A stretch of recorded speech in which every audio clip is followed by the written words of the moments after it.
আপনারা অবগত আছেন যে আমরা বিগত একটা বছর ধরে এই প্রেস ক্লাবেই মানে কুত্তার মতো এই রাস্তায় পড়ে আছি।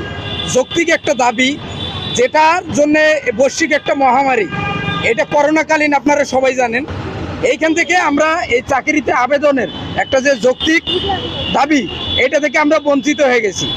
একটা সরকার বিগত সময় সরকার একটা প্রহসন করে 32 দিয়ে দেয়, সেই সময় আমাদের বয়স যাদের 28-27 বছর, আমরা অটোমেটিক এই 32টাকে ক্রস করি, তার মানে আমাদের সার্টিফিকেট ইনভ্যালিড হয়ে যায়, আমরা আর আবেদনের সুযোগ পাই না। এর এই পরিপ্রেক্ষিতে আমরা একটা বছর ধরে জনাব মির্জা ফখরুল ইসলাম আলমগীর বিএনপির মহাসচিব স্যারের কাছে আমাদের স্মারকলিপি জমা দিয়ে জনপ্রশাসন মন্ত্রণালয়ের বাড়ি স্যারকে অবগত করে যে আপনি এই যৌক্তিক বিষয়টা দ্রুত প্রধানমন্ত্রীর কাছে উত্থাপন করেন, আমি এটা নিয়ে বসবো। এরপরেও 2-3টা মাস ধরে আমরা সচিবালয়ে একটার পর একটা তালবাহানার শিকার হচ্ছি। বারবার সচিবালয়ে ঢুকতেছি, আজকে না কালকে, কালকে না আজকে, এই রকম তালবাহানা আমরা আর মানব না।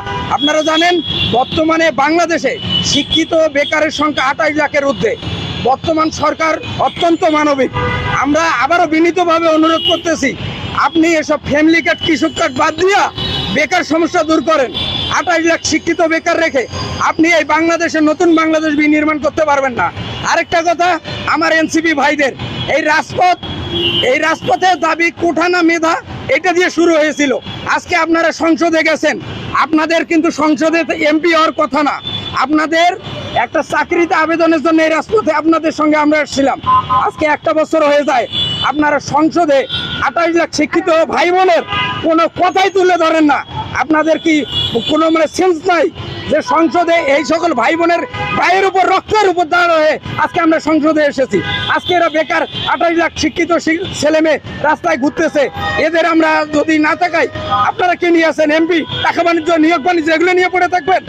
অতি বিলম্বে আগামী 12 জুলাইয়ের আগে সরকারকে আমরা বিনীতভাবে অনুরোধ করতেছি, আমাদের এই 3 বছর ব্যাকডেট দাবিটা দ্রুত বাস্তবায়ন করে আমাদের পড়ার টেবিলে ফেরার একটা সুযোগ করে দিক।